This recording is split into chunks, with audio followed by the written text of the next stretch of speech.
Bonjour, Béa et moi, on vous dit bienvenue. On est déjà rendu à notre troisième rencontre de la deuxième saison, un café avec le curé.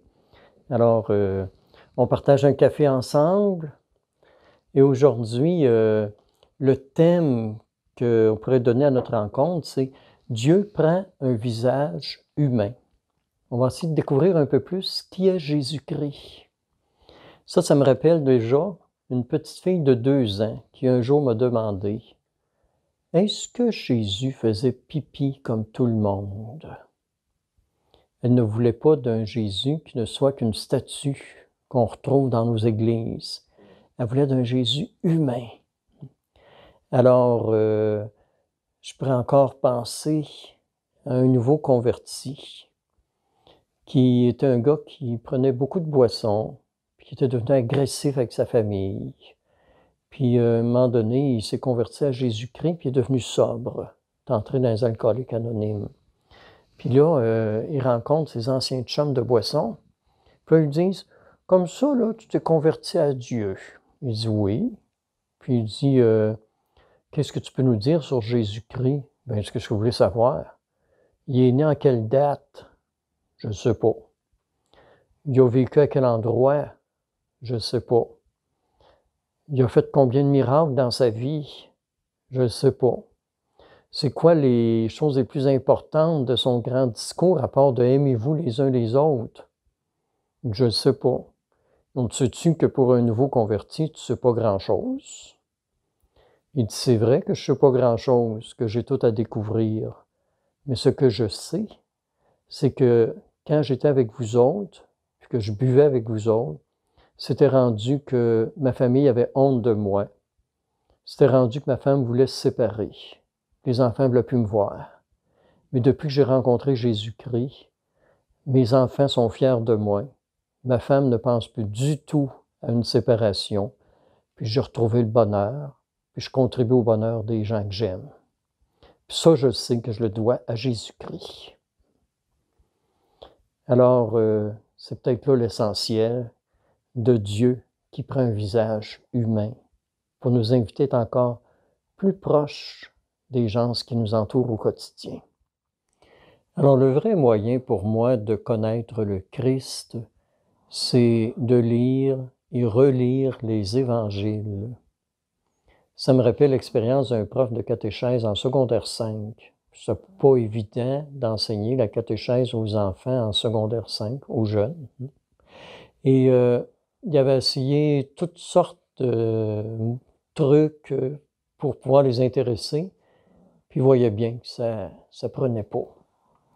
À un moment donné, en désespoir de cause, il leur dit, en leur donnant chacun un évangile, « Vous allez lire dans ça, puis vous allez noter les questions que ça vous pose. Puis ensuite, on partagera sur vos questions. » C'est là que sa catéchèse a vraiment commencé.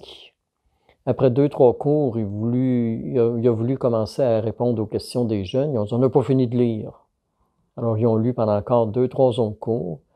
Puis ensuite, les questions qu'ils ont partagées ensemble, ça les a amenés à faire son programme de catéchèse tout le semestre.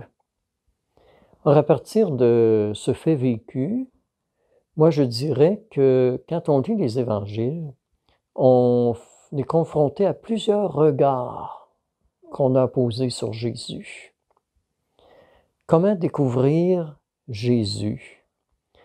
Tout en faisant face à différents préjugés qu'on peut avoir au départ sur Dieu.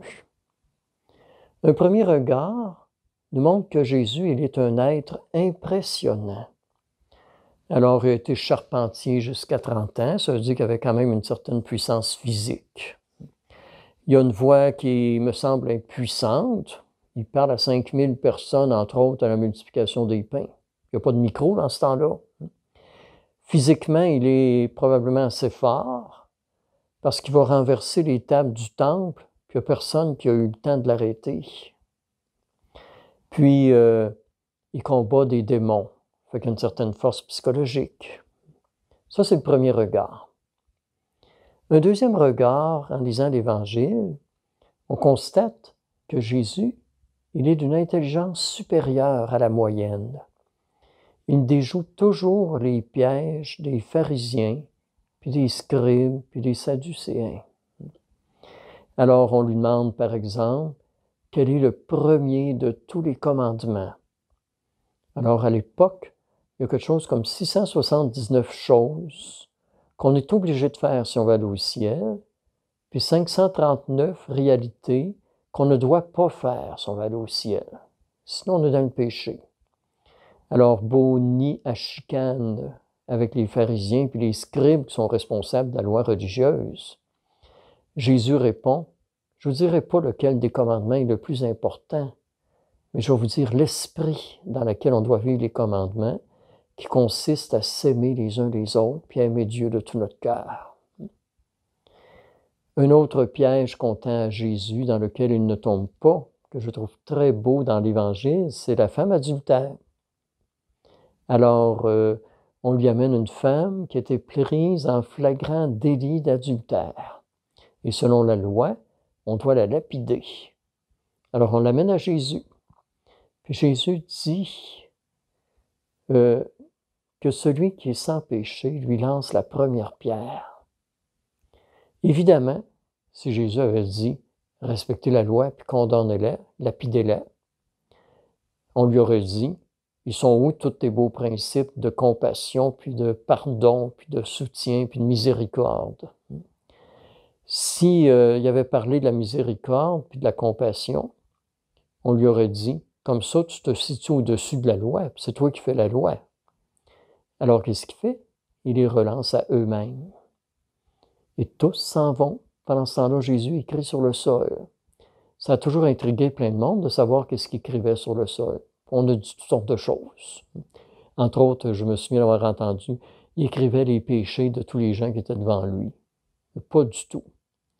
Moi, je crois que Jésus a simplement créé un espace, un temps où il ne se passait rien pour permettre à chacun de réfléchir et de réaliser qu'est-ce qu'ils étaient en train de faire. Alors Jésus, encore une fois, il nous démontre qu'il est d'une intelligence supérieure. Sa doctrine, elle est profonde, mais elle est en même temps à la portée de chaque personne. Le troisième regard, Jésus, il a du cœur. Il n'est indifférent à aucune détresse humaine. Il accueille chaque personne sans les juger, mais en même temps, il est inflexible sur ceux qui écrasent les petits et les pauvres. C'est là qu'il se prend beaucoup avec les pharisiens. Les pharisiens qui portent à l'époque de longs phylactères. Un phylactère, c'est un bandeau au-dessus de la tête, autour du front, dans lequel il y a un boîtier. Et dans le boîtier, il y a un texte, la parole de Dieu, qu'on aime beaucoup, qu'on s'est choisi. Alors Jésus leur dit, au lieu de porter la parole de Dieu sur votre front, mettez-vous-la donc dans le cœur. Apprenez à agir avec plus d'amour et de respect de chaque personne. Jésus a du cœur. Seul, nous enseigne-t-il, les gens humbles sont capables de faire de grandes choses. Il est doux et compatissant. Ça, c'est le grand discours de Thérèse, l'enfant Jésus, puis de François d'Assise, qu'on célèbre en Église cette semaine, ces jours-ci. Alors, toute l'histoire de la vie de Thérèse et de François, elle est dans les enseignements de Jésus. Elle se résume par un dicton que j'aime beaucoup, qui dit « Quand on est trop grand pour faire de petites choses, on est en même temps trop petit pour faire de grandes choses. » Et c'est une défi de notre vie, apprendre à faire de grandes choses, parce qu'on les fait avec beaucoup d'amour dans les petits gestes ordinaires du quotidien. Après avoir vu ces regards de Jésus, on peut regarder son message. Premièrement, ce que Jésus nous enseigne, c'est que Dieu, ce n'est pas une puissance suprême qui écrase et qui punit. Dieu, au contraire, il est toujours du côté des gens qui souffrent. Ça, je pense, c'est essentiel à se rappeler. Dieu ne veut pas la misère. Il est avec ceux qui sont dans la misère. Le deuxième message pour lequel Jésus est condamné à mort, c'est qu'il dit que Dieu est pour nous un Père qui nous veut heureux en sa présence. Alors, les pharisiens, les scribes rejettent cette idée-là parce que si on se met à ne plus avoir peur de Dieu, on va créer l'anarchie, puis chacun va faire ce qu'il veut. Fait qu'on ne veut pas de ce discours de Jésus. Mais lui, Jésus, il persiste à dire que Dieu est un Père qui nous veut heureux en sa présence, puis de se découvrir aimé de Dieu, ça nous donne la joie. Et je rappelle le pape François qui dit que le premier témoignage qu'on fait sur Dieu, c'est notre joie. Troisième réalité du message, pour lequel aussi on condamne Jésus à mort, c'est qu'il enseigne que le vrai temple de Dieu, c'est pas le temple de Jérusalem, c'est pas nos églises paroissiales, qui sont des lieux très à respecter, des lieux qui rassemblent la communauté, mais le vrai temple de Dieu, c'est notre corps, c'est nous-mêmes. Et là arrive la question, qu'est-ce que je fais de mon corps? Quel respect je porte à mon corps? Qu'est-ce que je fais du corps des autres? Quel respect je porte aux autres? Et la quatrième dimension du message de Jésus, c'est qu'il s'annonce, il se propose à nous comme étant notre sauveur personnel. Moi, je trouve que deux petites phrases qui résument toute la Bible. C'est Jean, chapitre 3, versets 16 à 18, où Jésus dit « Dieu a tellement aimé le monde qu'il a envoyé son Fils unique, non pas pour nous juger, mais pour que nous ayons tous la vie éternelle. » Ça m'amène à un quatrième regard qu'on a tendance à oublier. Jésus, il est aussi persécuté, condamné à mort, crucifié. Et à ce moment-là, sa vie et sa mission, ça semble un échec total. Jésus aussi s'était donné un projet pastoral. Il s'était établi à Capharnaüm. Puis là, il se disait, les gens viennent de partout à Capharnaüm pour faire du commerce. On vient par la terre, on vient par la mer, on vient de partout. On échange nos marchandises. Puis quand se fait le transfert de marchandises d'un bateau à l'autre ou d'une auto à l'autre, pas une auto, là, je cherche le mot. Là. Alors, quand on fait le transfert de marchandises, il ne se passe rien. C'est souvent des serviteurs qui travaillent. Fait qu'il s'était dit, je vais m'établir là, et pendant le temps que les gens attendent, je vais leur parler de Dieu qui est amour, de Dieu qui est accueil, de Dieu qui est compassion. Puis chacun va repartir avec une nouvelle vision de Dieu, qui n'est pas que l'être suprême toujours prêt à nous écraser. Puis il me semble qu'on va transporter la bonne nouvelle. Mais Jésus a manqué son coup, parce que les commerçants, plutôt que d'écouter les enseignements de Jésus, même si on a l'impression qu'il ne se passe rien, ils surveillent leurs marchandises. Alors ça me console beaucoup, moi. On est dans l'ère de projets pastoraux. Alors si on manque notre coup, pas grave. L'Esprit Saint continue son œuvre, puis on a juste à faire confiance. Alors dans ce quatrième regard, on voit que Jésus meurt, abandonné de tous, même de ses 12 apôtres. Il n'y a que Saint Jean et Marie au pied de la croix. Puis qui est mort sur la croix comme un criminel.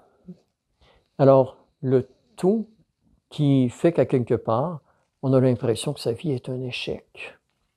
Mais c'est de là que va jaillir la lumière. Parce que le dernier mot de Dieu, c'est pas le mystère de la souffrance, mais c'est le courage avec lequel on souffre et qui fait qu'on sort plus fort. Une chanson qui dit « Ce qui ne nous fait pas mourir nous rend plus forts ». C'est là que Jésus enseigne le pouvoir des mains nues. Mains nues, de celui qui a tout donné, mais il nous celui aussi de celui qui peut tout recevoir dans la vie. Et ce sont des plaies, des clous qui témoignent de sa compassion pour les autres. Parce que même en pleine souffrance personnelle sur la croix, Jésus pense encore aux autres. Il pardonne à ses bourreaux. Il porte le souci du bon larron. Il porte surtout le souci de Marie. Marie, dans le fond, là, c'est une veuve, pas d'enfant, qui est vouée à vivre de la charité publique. Puis la charité publique, quand ton seul fils est mort comme un criminel, c'est pas vraiment ce qui va lui permettre de vivre. Alors c'est là que Jésus, avant de mourir, l'a confie à Saint Jean. Alors le pouvoir du Christ, c'est le pouvoir de l'amour sur la haine. C'est le pouvoir qui nous est demandé aussi. Dernier regard sur les évangiles, les apôtres, qui cachés deviennent témoins après la résurrection, jusqu'au martyre. On les menace de les martyriser, puis ils disent « on ne peut pas taire ce qu'on a vu de nos yeux ». Alors moi, c'est là ma grande conviction quand je vois les apôtres en ce mystère de la résurrection. Alors je conclus, parce qu'il y aura encore beaucoup à dire, il y a plus à vivre. Alors je conclus avec un autre dicton que j'aime à me répéter souvent, qui dit « Faites en sorte que ceux qui vous connaissent et ne connaissent pas Dieu en viennent à connaître Dieu parce qu'ils vous connaissent. » Voilà le défi pour nous aujourd'hui. En venir à faire connaître Dieu parce qu'on se laisse inspirer par lui dans les évangiles. Merci pour votre présence. Bonne semaine et au plaisir de se revoir samedi prochain.